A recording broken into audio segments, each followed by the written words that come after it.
कांग्रेस की मुश्किलें कम होने का नाम नहीं ले रही हैं। कभी उनके नेता पार्टी छोड़कर दल बदल लेते हैं तो कभी उनके नेताओं पर भ्रष्टाचार के आरोप लगते हैं। लेकिन इस बार सारी हदें पार हो गई हैं और तेलंगाना में कांग्रेसी सीएम पर ऐसा आरोप लगा है जिसने राजनीति में जबरदस्त हंगामा खड़ा कर दिया है, क्योंकि ये मामला सीधा पहुंच गया है ईडी के पास, जिसने कांग्रेस के लिए काफी टेंशन बढ़ा दी है। तेलंगाना के सीएम रेवंत रेड्डी पर एक दो नहीं बल्कि पूरे 1000 करोड़ के फर्जीवाड़ा का आरोप लगा है, जिसके बाद कई तरह के सवाल सुलग रहे हैं। नमस्कार, मैं हूं आपके साथ पारुल त्रिपाठी और आप देख रहे हैं सुलगता सवाल।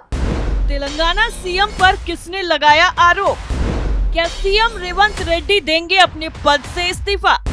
ईडी की एंट्री से क्यों बढ़ गई कांग्रेस की मुश्किलें?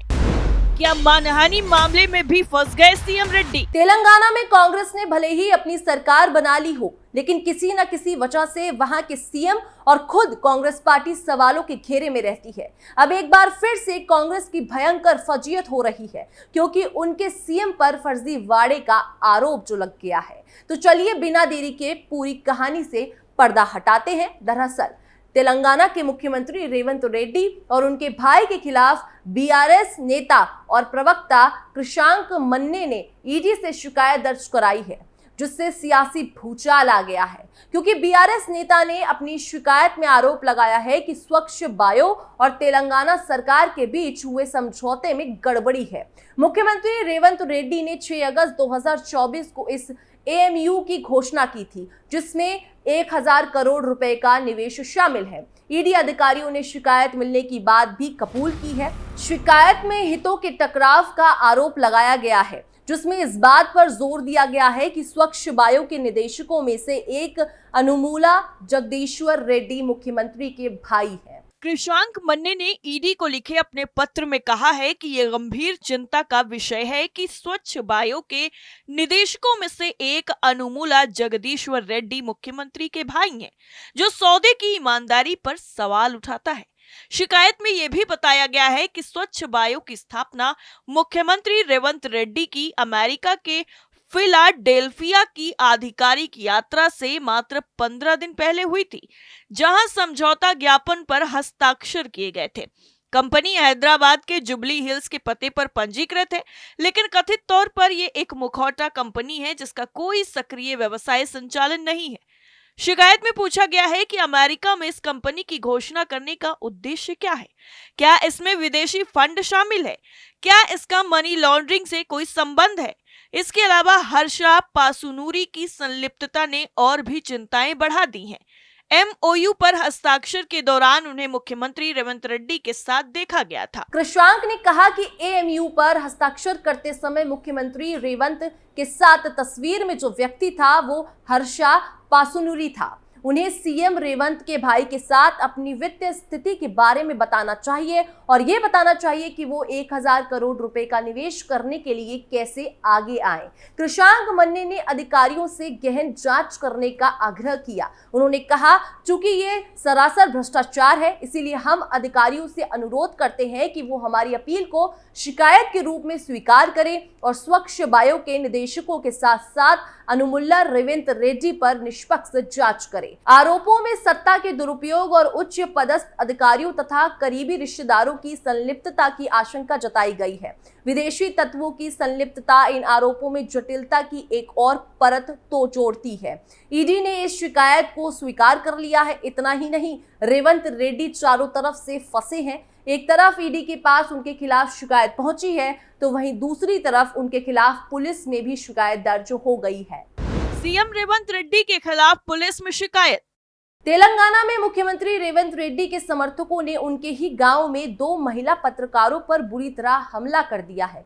घटना की वीडियो सोशल मीडिया पर वायरल है। बताया जा रहा है कि जिस समय हमला हुआ उस समय पत्रकार अपनी ड्यूटी कर रही थी। स्थानीय मीडिया साइट पर प्रकाशित खबर के मुताबिक सीएम रेवंत रेड्डी के समर्थकों ने उनके ही गांव में 2 महिला पत्रकारों पर हमला कर दिया। महिला पत्रकारों का नाम विजया रेड्डी और सरिता है। जानकारी के मुताबिक दोनों पत्रकार कोंडगल निर्वाचन क्षेत्र में रेवंत रेड्डी के गृह गांव गोंडा रेड्डीपल्ली गई थी। वहां वो किसानों से बात कर रही थी और जानना चाहती थी कि ऋण माफी का क्या हुआ। सरिता के अनुसार इसी दौरान रेवंत के 50 के करीब समर्थक आए और किसानों को बात करते से रोका। इस दौरान महिला पत्रकारों से बदसलूकी हुई, उनके कैमरे छीन लिए गए। पत्रकारों ने मोबाइल में घटना रिकॉर्ड करना शुरू की तो उस लोगों ने उनके फोन भी छीन लिए। उनके साथ मारपीट की गई। उसी तरह विजया के साथ भी हुआ। बाद में दोनों ने जाकर इस मामले को वांगुर पुलिस थाने में दर्ज कराया। शिकायत में कहा गया कि जिन लोगों ने उनके साथ मारपीट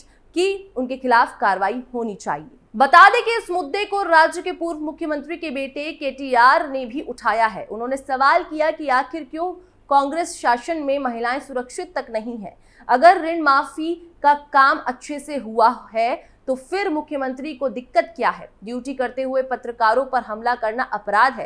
कांग्रेस के गुर्गों पर फौरन केस दर्ज होना चाहिए और इनकी तुरंत गिरफ्तारी होनी चाहिए। महिला आयोग को भी इसमें तुरंत हस्तक्षेप करने की जरूरत है। तेलंगाना सीएम को नोटिस जारी करने का आदेश।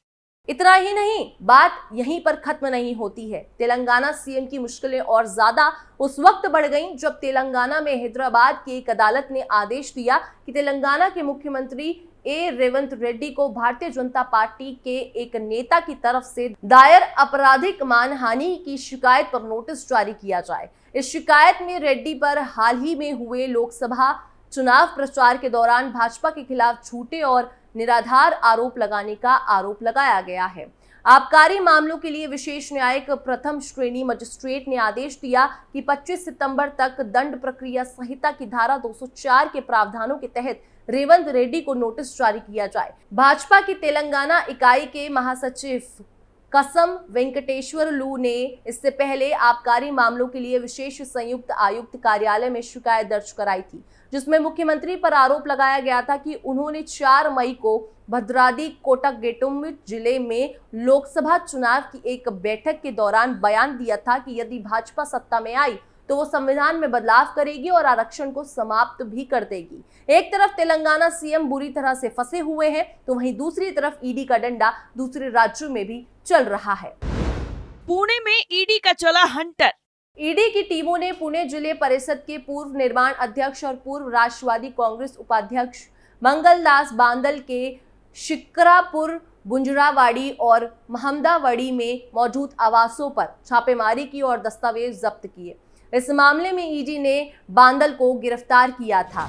इससे पहले आयकर विभाग ने बांदल के खिलाफ कार्रवाई की थी। ईडी ने मनी लॉन्ड्रिंग के मामले में शिक्रापुर और महमदवाड़ी में बांदल के आवासों पर छापेमारी की। ईडी के अधिकारियों ने बांदल के बैंक खातों की जानकारी ली। बाद में ईडी ने बांदल को गिरफ्तार कर लिया।